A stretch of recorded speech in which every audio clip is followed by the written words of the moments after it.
Embora o faroeste hoje não detenha a mesma popularidade do período de seu apogeu entre as décadas de 30 e 60 para continuar, trata-se de um gênero que, consistentemente, atrai a atenção dos realizadores de todas as partes do mundo, que exploram os elementos que tornaram seus filmes tão bem-sucedidos para contribuírem, cada um à sua maneira, com a permanência e revitalização.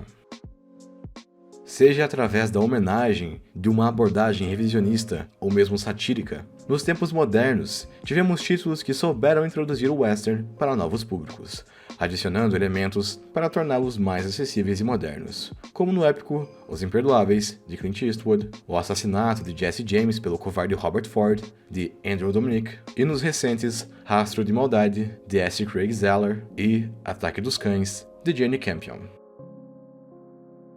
Além disso, tivemos remakes de títulos clássicos que não apenas prestam respeito às versões originais, como também, em alguns casos, conseguem até serem superiores a esses. Os Indomáveis, de 2007, conseguiu ser uma versão ainda mais apreciada de Galante e Sanguinário, de 1957, enquanto que a versão de 2016 de Sete Homens e um Destino não foi superior à original, mas conseguiu ser uma recomendável opção de entretenimento, além de trazer maior diversidade ao elenco do que no clássico de 60.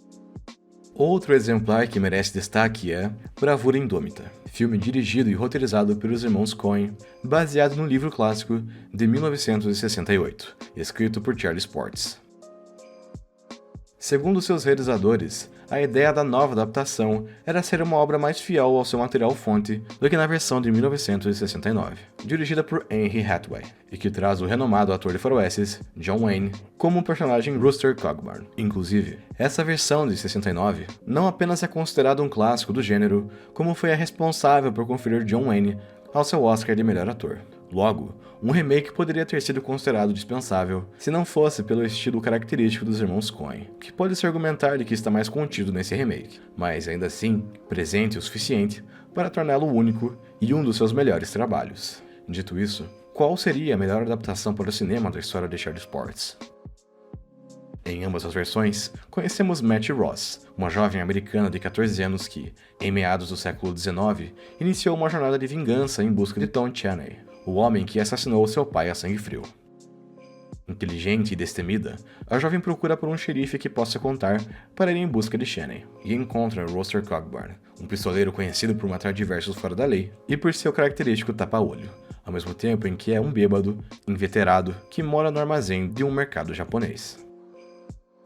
Apesar da relutância, Rooster concorda com o trabalho, mesmo não querendo levar a garota consigo, que insiste em estar presente quando Tom Chaney pagar por seus crimes. No caminho, ambos encontram com LaBeth, um Texas Ranger, que também está à procura de Chaney pela morte de um senador e seu cachorro. O trio então viaja, seguindo seus rastros e, devido às suas personalidades conflitantes, precisam aprender a lidar um com o outro para serem bem-sucedidos, pois no caminho haverão criminosos armados e a imensidão do ambiente inóspito do velho oeste americano. Enquanto a versão de 1969 mostra em maiores detalhes a relação de Mattie e seu pai, bem como seu assassinato por Tom Chaney, o filme de 2010 o condensa em um prólogo narrado, partindo imediatamente para introduzir Mattie resolvendo os negócios pendentes de seu pai e buscando um pistoleiro por sua vingança. Inclusive, o filme dos irmãos Coen possui uma cena que não existe nem mesmo no livro, onde Mattie concorda em dormir na funerária junto ao corpo de seu pai e de 3 outros cadáveres para continuar na cidade e resolver os seus assuntos. Mesma coisa vemos na cena envolvendo um homem com pele de urso, que não acrescenta a trama como um todo, mas reflete o humor nonsense típico dos irmãos Coen. Falando em humor, a versão de 2010 se permite ser mais cômica, sem destoar da história de vingança da protagonista. Graças a isso, temos cenas envolvendo Mattie tendo que lidar com senhoras de idade inconvenientes e negociantes desonestos, além de momentos que reforçam o preconceito e a discriminação dos americanos contra os indígenas através do humor ácido, como na tragicômica cena do enforcamento, que na versão de 69 é mais comportada, mas igualmente crítica. Além de mudanças pontuais, como o cerco ao bando de Ned Pepper ocorrer de dia no filme de 69 e à noite no filme de 2010, temos desenvolvimentos distintos para os personagens centrais, algo que também se deve à escolha do elenco. Na primeira versão, temos John Wayne fazendo um personagem atípico de sua filmografia como Rooster Cogburn, longe do modelo galante e heróico do qual ficou conhecido, para um homem bruto, sarcástico e alcoólatra. o que gerou receio no ator, mas que foi apoiado pelo diretor Henry Hathaway, que viria a lhe consagrar com seu primeiro Oscar. Na versão de 2010, tínhamos Jeff Bridges trazendo sua própria versão, e mesmo que elementos como a bebida e a moralidade dúbia sejam oriundas do livro, sua interpretação traz as principais características que tornaram o ator conhecido, desde a voz e o sotaque carregados, à imponência em cena. Igualmente imponente é o papel de Mattie Ross, a jovem destemida e impetuosa que na versão de 69 foi interpretada por Kim Darby, que teve problemas com o diretor e que, seja pela idade na época ou pela sua interpretação de Mattie, não consegue combinar a fragilidade da juventude e insolência da personagem, a tornando antipática e inconveniente. O mesmo não pode ser dito pela versão de 2010, que apresentou ao mundo a atriz Haley Stanfield. Após uma seleção de mais de 15 mil candidatos, a atriz conseguiu se sobressair, tendo a idade correta e conseguindo mesclar as principais características de Mattie Ross em uma atuação prodigiosa, que inclusive lhe rendeu uma indicação ao Oscar. Outro ponto de destaque para a comparação está na personagem Lebeth, vivida por Glen Campbell no original e por Matt Damon na nova versão. Diferente do que ocorre no livro e na adaptação anterior, o filme de 2010 coloca o personagem fora de cena por boa parte da trama, como maneira de desenvolver melhor a relação entre Mattie e Roster.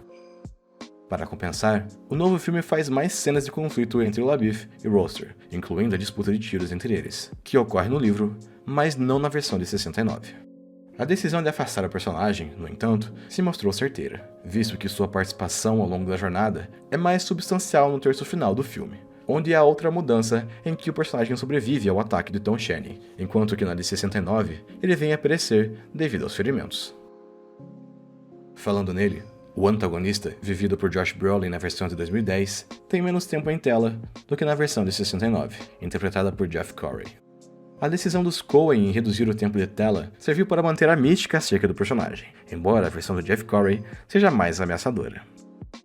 Mas nenhuma diferença foi tão marcante quanto ao encerramento em ambas as obras. Enquanto o final da versão de 69 segue o tom mais lúdico e otimista para a história, a conclusão do filme de 2010 é mais fiel ao espírito do livro, mostrando Mattie Ross 25 anos após a sua jornada, tendo perdido a sua mão em virtude do veneno da cobra que a picou e não conseguindo rever os seus antigos companheiros de viagem, com a cena final sendo ela prestando homenagem a Roster enquanto segue para sua vida solitária. Enquanto isso, o filme anterior mantém a personagem aparentemente sem grandes sequelas, enquanto a cena final realça o personagem Roster e, por consequência, o ator John Wayne. Passadas as diferenças em termos de enredo e adaptação, na parte técnica, o filme dos irmãos Coen traz a sua assinatura característica, desde o cuidado na reconstrução da época, passando pela cinematografia de Roger Deakins, que consegue equilibrar a beleza do Velho Oeste com a hostilidade do ambiente, além de contar com mais cenas noturnas do que na versão de Henry Hathaway. Embora essa também conte com um trabalho eficiente de Lucien Ballard, com diversas tomadas panorâmicas para explorar a dimensão do ambiente.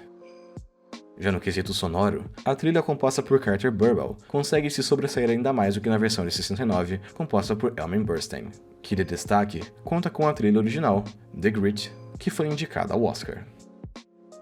No entanto, em termos de cena de ação e tiroteio, ambos os filmes conseguem se sobressair nesse quesito. Apesar da quantidade reduzida, temos em ambas as versões cenas primorosamente conduzidas, sobretudo na sequência que Roster enfrenta 4 pistoleiros sozinho, onde o desfecho nos dois casos é o mesmo e sendo igualmente satisfatórias. Com tudo posto, vemos que enquanto a versão de 69 de Bravura Indômita segue o modelo mais tradicional do western clássico, com um final mais positivo e um nível de violência mais contido, na versão de 2010 traz mais humor, é mais objetiva e tem uma protagonista mais forte e crível. Por seguir o tom original da obra de Charles Portis e ter uma direção mais segura e autoral, Bravura Indômita, de 2010, é um dos raros casos em que um remake não só se iguala ao nível do original, como consegue superá-lo. Ainda assim, Bravura Indômita de 1969 tem seus méritos e foi responsável por premiar um dos atores mais icônicos e importantes não só para o gênero western, mas para o cinema como um todo. Embora uma versão vai se sobressair sobre a outra, a depender do espectador, ao menos o falecido autor Charles Portis pode descansar em paz, sabendo que ambas as adaptações cinematográficas de sua obra clássica são igualmente dignas.